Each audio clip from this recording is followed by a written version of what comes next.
Eu sou Altamiro Domingos D'Agostin. Nasci, tenho uma lembrança muito boa, nasci na Cordabamba, na época era município de Criciúma, nasci no Hospital São José, no dia 25 de maio de 1948. Completei agora 7,6. Família Lodete por parte da mãe, família D'Agostin por parte do pai. Quando eu era pequeno ainda, meu pai faleceu. Eu tinha 7 anos. Já faz, portanto, 69 anos que ele faleceu. E a minha mãe faleceu já com... Eu tinha 21 anos, ela faleceu com 49 anos. Meu pai com 36. Faleceram bem moços ainda. E logo que no ano seguinte que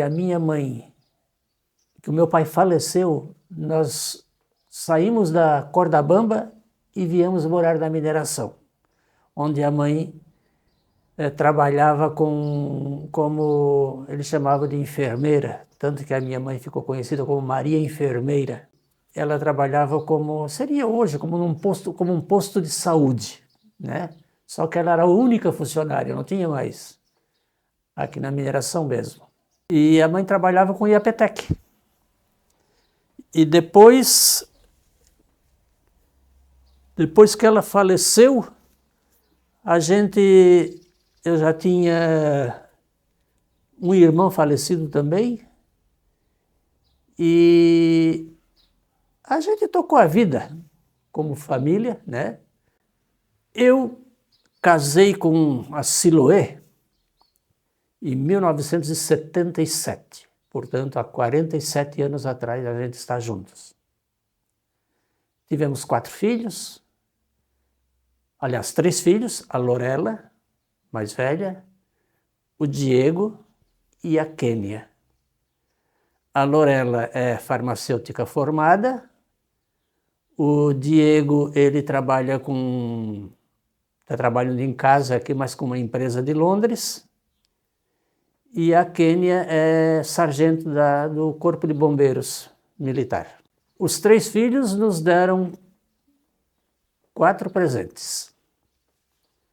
Eu tenho 4 netinhos, 2 meninas e 2 meninos.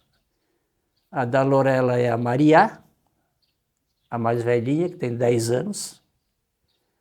A da Kênia são 2 meninos, um inclusive está fazendo aniversário hoje, fazendo 5 aninhos, o Luquinha. E o outro é o Theo.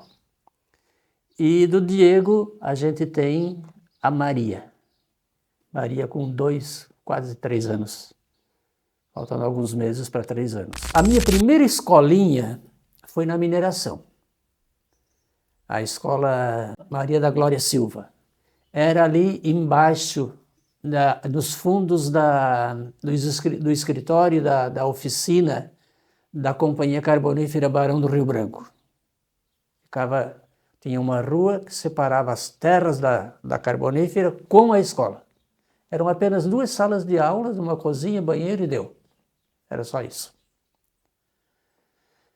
Depois, eu deveria ter uns 11 anos, apareceu uma vez um padre, que era aqui do Seminário Pio XII, Colégio Rogacionista Pio XII, fazendo campanha vocacional. Aí eu me encantei com aquilo, eu digo, não, vou pedir para a mãe e vou para o seminário. Aí fui. Entrei no seminário, eu não tinha nem 12 anos completos ainda. Faltavam alguns meses. Ali, do seminário, no seminário, quando a gente chegava na antiga 4ª série do ginásio, que seria hoje o 9º ano, né? Não tinha mais, para os padres aqui, não tinha mais sequência de estudo para os alunos. Então eles mandaram alguns grupos para a Itália. Eu fui o 2º grupo a ir para a Itália. Primeiro foi um com, me parece, 5. Depois fomos nós com 6. E eu fiquei na Itália durante 4 anos, estudando lá. Fiz 3 anos de faculdade de filosofia e o último ano da faculdade eu terminei na Universidade de Passo Fundo, Universidade Federal de Passo Fundo. Depois fiz diversos cursos, porque eu fiz filosofia, mas a minha queda foi sempre para a história. Então depois eu fiz cursos de aperfeiçoamento, fiz pós-graduação e trabalhei sempre com história. E trabalhei a minha vida toda na escola Salete Scott dos Santos, aliás, na escola Antônio João. Escola básica Antônio João, depois virou Colégio Estadual Antônio João. E quando eu estava para me aposentar, já depois de aposentado, apesar de que a gente já tinha começado uma campanha antes de eu me aposentar para trocar o nome da escola, aí passou a ser chamada Salete Scott dos Santos. Que foi uma professora que trabalhou muito boa, né? Que trabalhou na escola, aposentou-se ali, era da comunidade, e esse Antônio João ninguém sabia quem era. Nós fomos descobrir depois, era um militar semi-analfabeto da Guerra do Paraguai. Nada a ver com Içara, nada a ver com educação. Então a gente fez essa campanha e conseguiu se trocar o nome da escola. Eu acho que foi bem positivo isso. Para orientar a escola, ó, nós temos uma patrona agora que é da educação e é da comunidade. Isso foi muito importante. Eu fui também secretário da Educação do município de Içara por pouco tempo. Eu entrei no dia 1º de janeiro de 89, com o prefeito Heitor Valvassori, e fui eu que já tinha sido começado na administração anterior, mas não tinha sido terminado. Eu terminei o plano de carreira do magistério do município de Içara. Mas talvez de tudo aquilo que eu fiz por Içara, aquilo que mais me orgulha, mais me deixa contente, foi a criação da APAE. Eu fui o criador da APAE e eu gosto de frisar sempre junto com a Darcy De Luca Scavone. E era o Ano Internacional da Criança. A dona Terezinha Gastaldon, a mãe do Murialdo, ela era secretária da Educação do município. E ali pela metade do ano, ela convocou diretores de escolas municipais, estaduais, para fazer uma reunião sobre o Ano Internacional da Criança, para fazer alguma coisa para a criançada da Içara. Aí escolheu-se um grupo de pessoas para formar essa comissão, só que eles queriam que alguém ficasse presidente. E esse alguém, já todo mundo apontou para mim. Mas tem detalhe, eu só vou aceitar realmente se for para fazer alguma coisa que fique para a posteridade aqui na Içara. Só que eu não, como eu fui pego de surpresa também, eu não sabia o que realmente poderia ser feito. Foi aí que entrou a Darcy. Não, na Içara não temos APAE, quem sabe a gente faz APAE. A ideia foi dela. E a minha ideia era criar alguma coisa que ficasse em definitivo para a Içara. E ela deu a ideia. Aí, com as orientações dela, que ela entendia do assunto, trabalhava no setor, ela ia me dando as dicas e eu ia implementando tudo aquilo. Aí, em outubro de 79, a gente criou a APAE. E esse ano eu tive a honra de ter recebido uma placa aqui na APAE. Aquelas 2 salas que foram inauguradas agora, foi no dia 28 de junho. Aquelas 2 salas lá receberam o meu nome.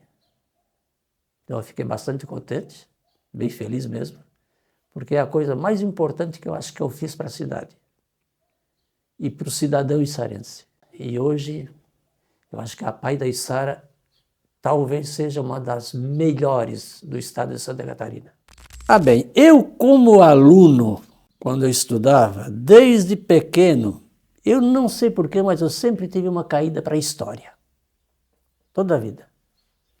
Me formei em filosofia, mas peguei registro também em história, que dava direito, e me aperfeiçoei mais na história. E por causa disso, depois que eu deixei os estudos de seminário, uma das primeiras coisas que eu tive que fazer, que eu quis fazer, foi fazer alguma coisa nessa área. Alguma coisa para essa área, porque eu sentia que não tinha nada escrito em história. Tinha alguma notícia de jornal, isso e aquilo. Então, em 1961, não, 61 foi a criação do município, né? 1981, nos 20 anos do município, eu lancei um pequeno ensaio histórico. O nome era Içara, da Palmeira aos Frutos. Foi um trabalho que eu fiz, eu entrevistei algumas pessoas, aliás, a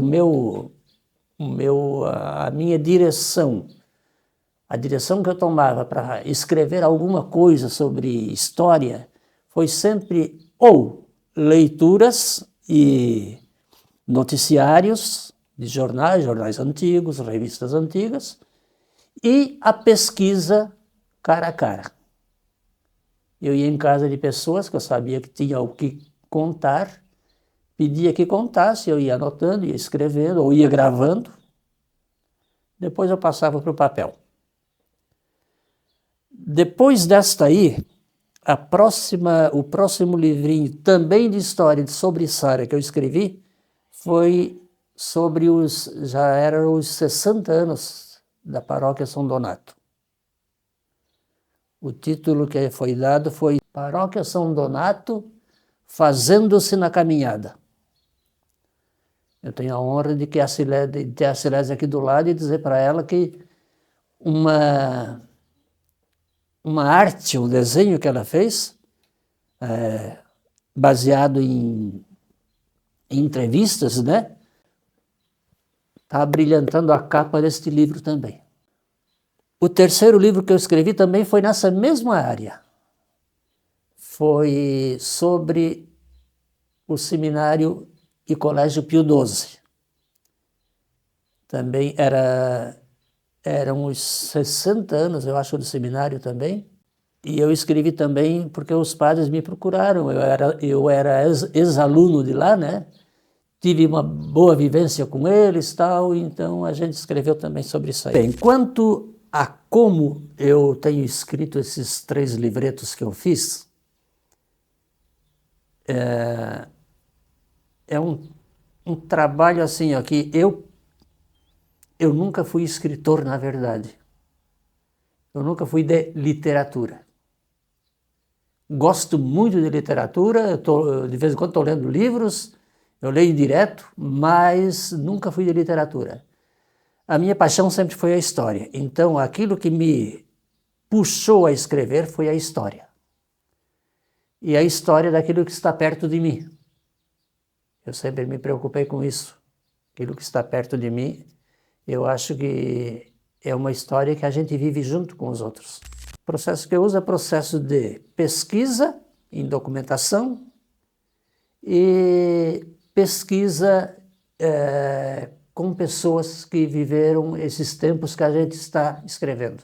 Por mais que não seja tão interessante hoje no estudo da história a gente se preocupar com datas, coisa parecida, mas eu gosto sempre de fazer, colocar naquilo que eu estou escrevendo, uma sequência. Uma sequência que é para posicionar melhor o leitor dentro da época que eu estou falando, né? Quando se trata de autor favorito, aí eu entraria assim com autores de todos os ramos. Então não vou citar nenhum. Mas eu gosto muito da literatura, gosto muito de ler, e a literatura me atrai. Nós temos grandes escritores brasileiros, grandes escritores estrangeiros, e isso tudo é importante que a gente veja. Na Secretaria da Educação ocorreu para a gente uma ideia de que Sara tivesse uma academia de letras.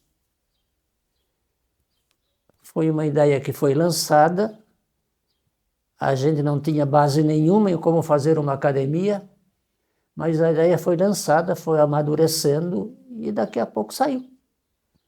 Nós temos hoje a AILA aí, porque a ideia era justamente essa, era incentivar aquelas pessoas que tinham coisas escritas ou poderiam escrever, mas não tinham, às vezes, por onde começar a ter esse incentivo. E eu acho que a AILA seria, apesar que a gente não tinha dado nome ainda, mas essa academia seria muito importante nesse lado aí. Mesmo hoje, não podendo mais, por motivos diversos, estar produzindo mais nada, eu acho que eu fico sempre aguardando. E dentro da AILA, eu vejo isso, teve tanta gente que já escreveu sobre Sara, né? Sobre o carvão na Içara, sobre isso, sobre aquilo. E isso é tão importante, porque tu vai vivendo ou revivendo aquilo que tu já viveste antes, né? Agora tu vê no papel, vê no livro. Então, é uma coisa assim que dá satisfação para a gente. Eu descobri tanta gente na AILA, lendo como eram aquelas antologias, descobri tanta gente dizendo tanta coisa importante que eu não imaginava que a gente pudesse, às vezes, ter isso dentro da cidade. Então, estou aqui pertinho da gente. Esses dias eu encontrei um ex-jogador de futebol do Barão, que mora aqui no meu bairro. E ele me contando coisas daquela época. Bah, como é bom escutar, como é bom escutar. Que a gente às vezes se interessa muito por história política, por história econômica e esquece a história das pessoas. Quem vive a história eliminando os erros que está vendo na sociedade, está fazendo uma história muito mais bonita do que aquela que foi feita até hoje. Então é isso que eu gostaria que as pessoas levassem em consideração. Então eu diria para eles assim hoje, para qualquer um que começasse a escrever hoje, eu diria assim, olha, escreve sempre com a intenção de formar as pessoas, ajudar na formação das pessoas e fazer conhecer a sociedade que tu estás vivendo. Porque eu acho que isso é o essencial da vida humana. Eu tenho orgulho, sim, daquilo que eu consegui fazer. Porque eu hoje não, uma vez eu já tinha acabado de me aposentar de professor e os meus alunos da antiga oitava série, eles me convidaram para paraninfo da formatura deles. Eu nunca tinha sido assim, mas será que ninguém vai me convidar para padrinho ou paraninfo? É a única coisa que me falta na escola. Pois eles me convidaram justamente naquele ano. E no discurso que fez o menino, o mocinho lá da oitava série, que representava os alunos, no discurso que ele fez, ele colocou umas duas coisas, que aí eu comecei a pensar, mas como o pessoal observa a gente, né? A gente nem pensa, mas eles estão observando. Ele disse assim, seu Altamiro, a gente sempre admirou no senhor duas coisas como professor. Uma, a justiça. Eu sempre procurei ser muito justo com os alunos. Aquilo que eu programava para eles, aquilo que eu dizia que ia cobrar, eu cobrava. Então, eu já deixava eles preparados antes. Olha, isso aqui vai ser assim, assim, assim, assim. Você não pode reclamar depois. Eu entrava numa sala de aula, às vezes, tinha um monte de cartazes bonitos nas paredes da sala. Só que eu via que às vezes o comportamento do aluno não era aquilo que ele expressava no cartaz. E eu dizia para eles, vocês pensam que eu não leio isso? Eu leio todos os cartazes que vocês fazem e botam nas paredes. É uma maneira de eu poder cobrar vocês. E outra coisa que eles diziam, que eu era justo e humilde. Realmente eu nunca gostei de aparecer. Nunca gostei e até hoje eu não gosto. Então essas duas coisas, eu acho que foram duas coisas que me marcaram. A justiça como professor e a humildade.